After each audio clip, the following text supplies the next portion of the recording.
그러니까 먼저 오늘 이렇게 발표를 하게 되어 대단한 영광으로 생각합니다. 저희가 글로벌 리더스 포럼인데요. 오늘 이곳에 오신 여러분들이 글로벌 리더스입니다. 한국 같은 경우에는 과학기술에서 다양한 부분을 선도하고 있습니다. 뿐만 아니라 인간개발과 관련된 다양한 부분에서 리더로서 역할을 하고 있기 때문에 저로서 대단한 영광으로 생각합니다. 감사합니다. 저희 회사는요. 기본적으로 AI와 관련된 연구를 바이오메딕스와 연결해서 리서치를 진행을 하고 있습니다. 그래서 신약을 개발하고 새로운 테라피를 개발하고 있습니다. 그리고 저희 핵심적인 미션이라고 한다면 여러분들을 더욱더 젊게 만드는 것이고요. 더욱더 건강하게 그리고 더욱더 이런 퍼포먼스를 개선하고자 하는 것을 주요 목표로 하고 있습니다. 그리고 그렇기 때문에 저희가 볼티모어에 위치를 하고 있는데요. 미국에 위치를 하고 있습니다. 존스 홉킨스 대학 캠퍼스에 이머징 테크놀로지 센터가 있는데 글로벌 차원에서 많은 리서치를 진행을 하고 있습니다. 인실리코 메디슨의 그 CEO로서 역할을 하고 있고요. 15년 전에 시작을 했습니다. 그때부터 제가 노화와 관련된 리서치를 진행을 했었는데요. 그때는 이제 컴퓨터 과학과 관련된 회사, ATI라고 부르는 IT 회사였습니다. 그곳에 일하면서 많은 돈을 이제 벌었는데요. 그 다음에 이렇게 번 돈을 노화와 관련된 연구에 투자를 했습니다. 왜냐하면 바로 이것이 인류가 직면한 가장 큰 문제라고 생각했기 때문입니다. 그래서 저희가 이런 기업을 사업화하기 전에는 굉장히 많은 이런 그 비영리적인 측면으로 사업을 추진을 했고요. 그리고 정부에서도 이제 리서치 프로젝트를 많이 시작을 했습니다. 반드시 노화와 관련된 부분은 아니지만요. 예를 들어서 알츠하이머라던가 파킨슨스와 같은 그 질병에 있어서도 이런 부분도 실질적으로 노화와 많은 관련이 있다라고 할 수가 있습니다. 그래서 전 세적으로 노화와 관련해서 많은 그 리서치가 있는데요. 그렇기 때문에 저희가 전 세계적으로 노화와 관련된 리서치를 손다고 있는 엄브렐라로서 역할을 하고 있습니다. 기본적으로 여러분들이 아는 것처럼 많은 것들이 빅데이터를 기반으로 하고 있습니다. 크게 4개 분야가 융합이 되고 있는데요. 인공지능, 바이오믹스, 빅오믹스 데이터와 같은 부분이 있고요. 그리고 또 의약품 발견, 장수 연구 이런 것들이 모두 연결되어 있습니다. 노화라고 하는 것은 인류가 직면한 가장 큰 문제입니다. 그렇다면 이런 미국 대선 후보가 어떠한 공통점을 가지고 있나요? 이미 지금 트럼프가 대통령 당선인이 되었는데요. 이 두 후보 간에는 큰 차이가 있습니다. 공통적인 가치라고 한다면 나이라는 것입니다. 트럼프는 70세이고요. 그리고 트럼프가 69세이고요. 힐러리가 70세입니다. 현재 인구 구조가 전 세계적으로 변화하고 있습니다. 그렇기 때문에 사람들이 좀 나이가 있는 분들이 많이 투표를 하고 있습니다. 브렉시트과 관련해서도 투표가 있었는데요. 유엔에서 탈퇴하고자 하는 그런 투표가 있었습니다. 사실 많은 수년을 거쳐서 여러 나라가 노력을 해서 이 유럽 연합을 만들었지만 이제 인구 구조의 변화로 인해서 이러한 브렉시트이라는 결과가 나오게 됐습니다. 그렇다면 한국에서의 인구 구조 변화가 어떠한 영향을 미칠지를 생각해 볼 수가 있을 것입니다. 일부 사람들은 남북 통일을 바라는 사람도 있을 것이고요. 또 그렇지 않은 사람도 있을 텐데요. 이 그래프를 보시게 되면 굉장히 복잡합니다. 보시게 되면 시간의 경과에 따라서 인구 성장이 어떻게 이루어졌는지를 보여주고 있습니다. 여러분이 보시는 것처럼 주요 테크놀로지 트렌드를 확인할 수가 있습니다. 주요 테크놀로지 발견이 이제 시간의 경과에 따라서 매핑이 되었는데요. 400년 동안 인구가 2배로 늘어났습니다. 5억에서 10억으로 늘어나게 되었고요. 다시 더 빠른 시간 동안 그 10억에서 20억으로 그리고 나서 60년 동안 20억에서 75억까지 인구 성장이 정말 급격한 속도로 이루어지게 되었습니다. 한국 경제가 80년대 이후로 급속한 경제 성장을 경험했습니다. 바로 이것이 세계 인구가 겪고 있는 것과 동일한 상황입니다. 바이오메디컬 같은 경우에도 비슷한 경험을 하고 있습니다. 저희가 바이오메디컬 테크놀로지와 관련해서 이런 것들을 시장에 출시하는 것이 삼성이나 LG가 다양한 IT 제품을 내고 있습니다. 핸드폰을 출시할 때까지 1년이면은 제품을 내놓을 수가 있지만 의료 분야 같은 경우에는 굉장히 오랜 기간 6, 7년이 소요가 됩니다. 그렇기 때문에 90% 이상의 신약 개발이 실패로 끝나게 됩니다. 그래서 저희가 실험실에서 어떠한 활동을 하던가 그것에 관계없이 여러분들의 수명은 점점 더 늘어나게 될 것입니다. 여기 보시게 되면은 커브 곡선을 확인할 수가 있는데요. 잘 눈에 보이시진 않으시죠? 보시게 되면은 65세 이상의 인구를 보여주고 있습니다. 그러니까 인류가 지금 직면하고 있는 가장 큰 변화를 상징하고 있다라고 할 수가 있는데요.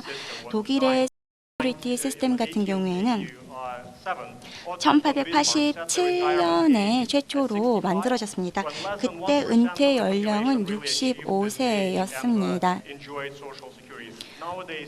네, 이제는 상황이 다릅니다. 그 당시에는 50% 인구만 사회보장 제도를 즐겼지만 이제는 굉장히 많은 인구가 이 사회보장 제도를 즐기고 있습니다.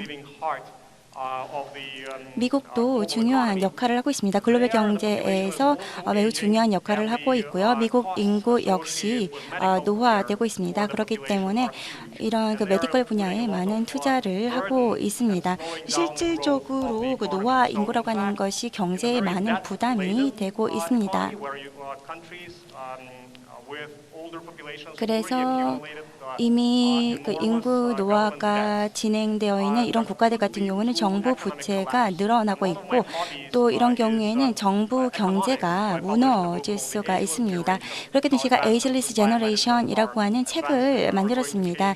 그래서 향후에 이러한 상황들이 노화로 인해서 기술 발전으로 인해서 향후 경제가 어떤 식으로 변할 것인지에 대해서 책을 내놓았습니다. 그렇기 때문에 저희가 계속해서 연구를 진행한다라면 사람들이 더욱더 건강하게 살 수 있는 반면에 그렇지 못할 경우에는 경제가 될 수도 있습니다. 뿐만 아니라 그 노화라고 하는 것은 전 인류가 추구하고 있는 가장 중요한 당면 과제라고 할 수가 있습니다. 모두가 이제 긍정적인 결과를 원할 텐데요. 어떻게 하면 저희가 정량적으로 측정을 할 수 있을까요? 여기 보시게 되면 저희가 QALY라고 하는 퀄리티 보정 수명이라고 하는 단위를 기준으로 해서 측정을 했습니다. 그래서 저희가 암을 만약에 완치를 하게 된다라고 하면은 거의 뭐 25억 년에 달하는 QALY를 연장을 할 수가 있게 됩니다. 하지만 모든 사람이 암을 앓는 건 아니죠. 하지만 모든 인구에 대해서 1년씩 QALY를 증가를 하게 된다라면은 궁극적으로 76억 년에 달하는 퀄리가 늘어나게 됩니다. 그렇기 때문에 모두의 수명이 이만큼 조금씩은 늘어난다라는 것입니다. 또한 경제적으로도 가장 시급한 챌린지입니다. 글로벌 워밍이라던가 대체 에너지 같은 것들은 나중에 해결돼야 됩니다. 제가 봤을 때 가장 중요한 것은 노화라고 할 수가 있고요. 또 향후 15년, 20년 동안 글로벌 경제가 지속적으로 유지되기 위해서는 그러니까 경제적인 부담을 줄이기 위해서는 노화 인구와 관련된 문제를 먼저 해결해야 됩니다. 또 희소식이라고 한다라면 저희가 많은 툴들을 확보하고 있다라는 것입니다. 제가 뭐 디테일에 대해서 상세하게 말씀을 드리지는 않겠습니다만은 지난 10년 동안 주요한 혁명들이 많이 발생했습니다. 총 5개의 주요 획기적인 그 발견을 대표적으로 말씀을 드릴 수가 있겠는데요. 먼저 노화 바이오 마커가 있습니다. 저희 팀 같은 경우에는 이런 툴들을 이용해서 에이징 클럭이라던가 케미스트리 클럭을 측정을 하고 있습니다. 그래서 이러한 개입에 대해서 효과적으로 측정을 할 수가 있습니다. 안티에이징과 관련된 테라피가 얼마만큼 효과가 있는지를 측정을 할 수가 있는 것이고요.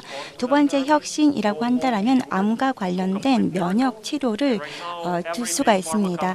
거의 뭐 미러클이라고 할 정도로 많은 발전이 이루어졌습니다. 그리고 히비터라고 하는 이제 의약품도 많이 이제 반영이 되고 있습니다.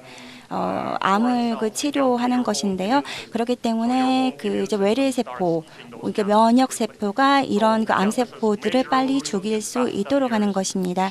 바로 이런 것처럼 지난 10년 동안 획기적인 발명들이 많이 있었습니다. 유전자 편집도 그 중에 하나라고 할 수가 있습니다. 이제는 게놈을 다시 설계할 수 있는 그런 상황에 이르게 되었고요. 또 인공기관이라던가 내지는 줄기세포를 이용해서 신체를 재생을 할 수가 있게 되었습니다. 그리고 딥러닝도 있습니다. 바로 인공지능과 관련된 분야라고 할 수가 있는데요. 수십 년 전에 제안된 아이디어인데 최근에 활성화되었습니다. 빅데이터 덕분에 활성화될 수가 있었습니다. 노화라고 하는 것은 굉장히 복잡한 프로세스입니다. 다양한 팩터가 결합이 된 것이라고 할 수가 있는데요. 이게 보시면은 그 노화와 관련된 주요 홀마크를 확인을 할 수가 있습니다. 여기에 나와 있는 다양한 팩터들이 저희 인간의 노화를 촉진을 하는 것입니다. 사실 한 사람이 이런 과정을 종합적으로 이해할 수가 없습니다.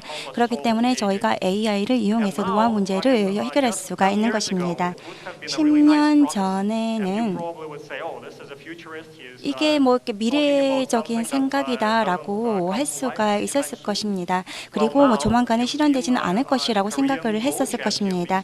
그런데 한국의 그 바둑 기사인 이세돌과 이제 알파고가 대국을 펼쳤죠. 이제 알파고 같은 경우에는 수십 개에 달하는 조합을 이용해서 성공적으로 게임을 이끌었습니다.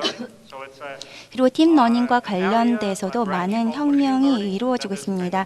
머신러닝 같은 경우에는 생물학적으로 영감을 받은 분야라고 할 수가 있는데요.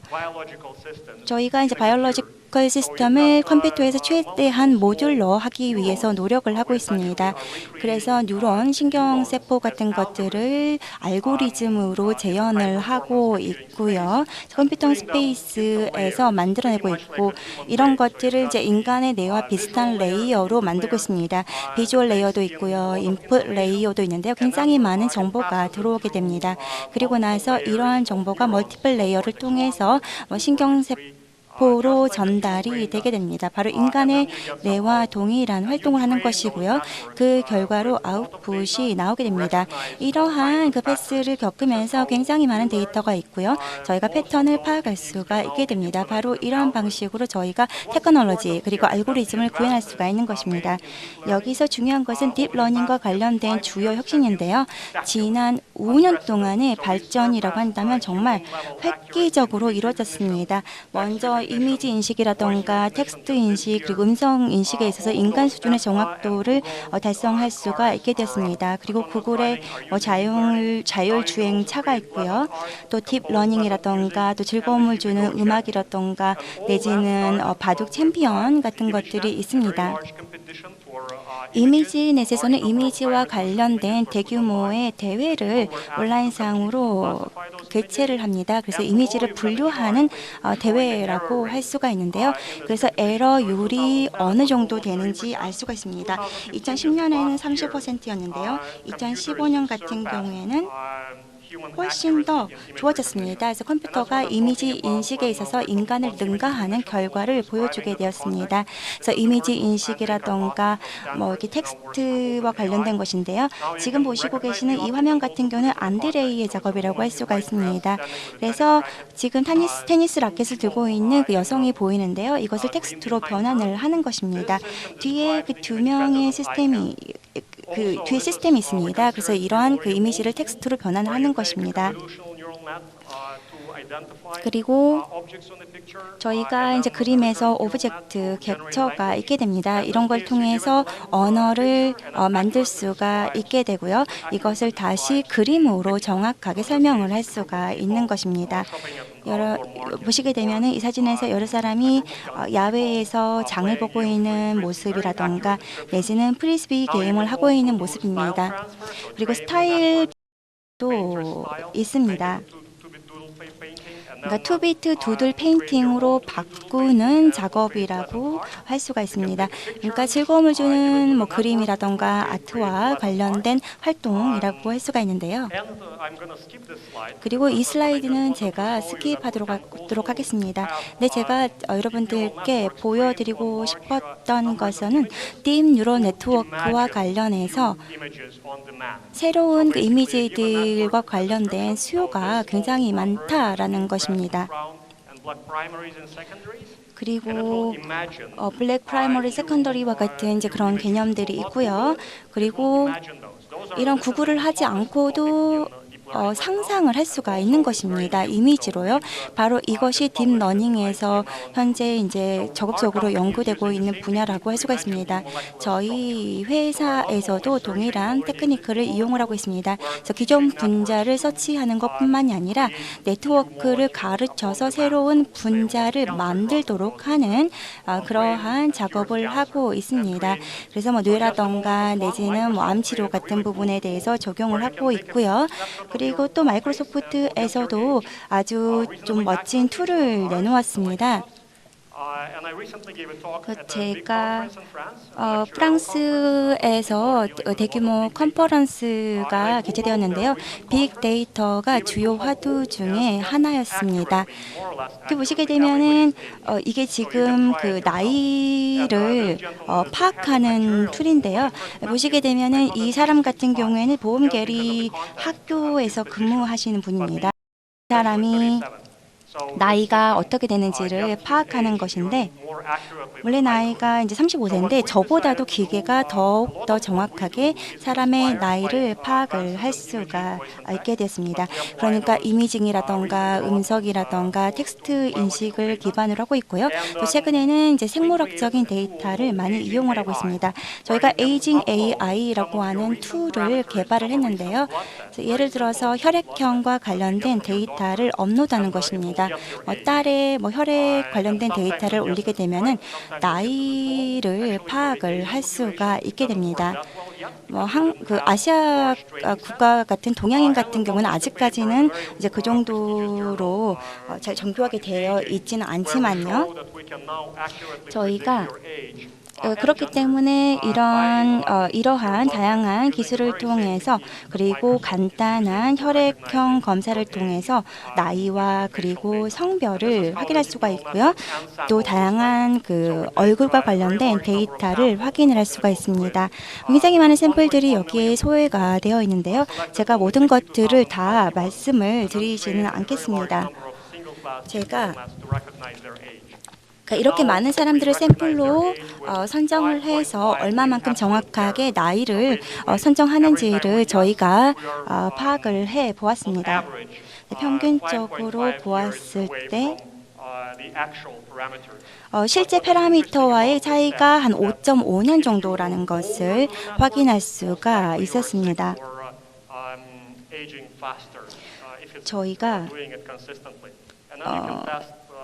저희가 또 이제 그 수명 연장을 하기 위해서 다양한 계약을 통해서 개발을 하고 있습니다. 그리고 또 AI를 적용하고 있는 것이 그 소분자를 이용하는 것이라고 할 수가 있는데요. 그 이제 임상 시험에 이런 것들을 적용을 하고 있습니다. 미국의 라이프 익스텐션 관련된 그런 기업이 있는데요. 거의 30만 명에 달하는 사람들이 참가를 해서 시험을 진행을 하고 있습니다. 이분들이 이제 희망을 하는 것은 좀 더 이제 젊어지기를 이제 바라는 것이죠. 그래서 이런 혈액 검사라던가 이런 것들을 통해서 지금 이제 개발되는 약들이 실제로 효과가 있는지 아닌지를 연구를 하고 있습니다. 뿐만 아니라 뭐 데이터 과학자, 뭐 이미지넷 같은 것들과 과학을 경쟁을 하고 있습니다. 그래서 컴퓨터 과학자들이 새로운 알고리즘을 개발을 해서 보다 나은 에이징 바이오마커를 개발을 하고 있고 또 최근엔 해커손이 있습니다. 해커손이라고 하는 것은 실질적으로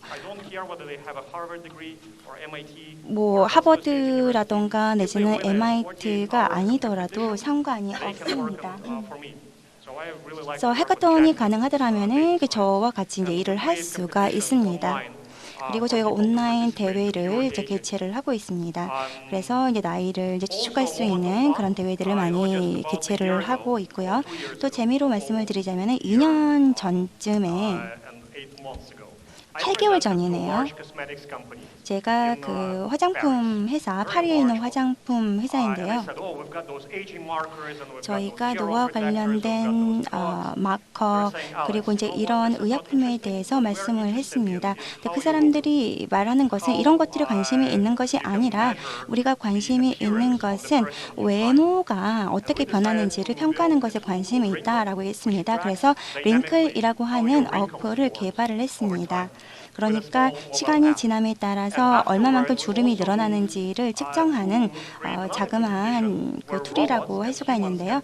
또 관련해서 또 다른 대회가 있습니다. 로봇과 인간이 같이 경쟁을 함으로 인해서 사람의 그러니까 뷰티 내지는 사람의 뭐 인식 같은 것을 다양한 테크닉을 이용해서 평가를 하는 것입니다. 현재는 전 세계에서 참가자들이 다양한 아이디어를 제공을 하고 있습니다. 이러한 이제 뷰티 관련된 대회가 있는데 심판이 로봇이라는 것입니다. 이제 AI는 거의 모든 분야에 침투하고 있습니다. 바이오메디슨 같은 경우에는 조금 더 서서히 침투하고 있지만 점점 더 이제 대세가 되어가고 있습니다. 저희가 또 자체적으로 에이징 포럼을 스위스 바젤에서 매년 개최하고 있습니다. 내년이 이제 제 4회 컨퍼런스일 텐데요. 여러분들 기회가 되신다면 꼭 참석해 주시기를 바랍니다. 여기 리스트를 보시게 되면은 저희가 이용하고 있는 리소스입니다. 그래서 제 연락처도 있기 때문에요. 언제든지 연락 주시기 바랍니다. 제가 그 한국에 오게 돼서 다시 한번 기쁘게 생각을 하고요. 한국은 이제 에이징 문제를 적극적으로 해결하기 위해서 노력하고 있는 위대한 국가라고 생각을 합니다. 함께 이제 노력을 해야 될 것이라고 생각을 합니다. 그리고 혁신이라던가 이제 근면 같은 것들을 통해서 전 세계 인구들이 더욱더 이제 젊어질 수 있도록 노력을 해야 될 것입니다. 제가 이용하는 전자기기의 50%가 한국 제품이라는 것을 말씀드리면서 제가 이 발표를 마치도록 하겠습니다. 감사합니다.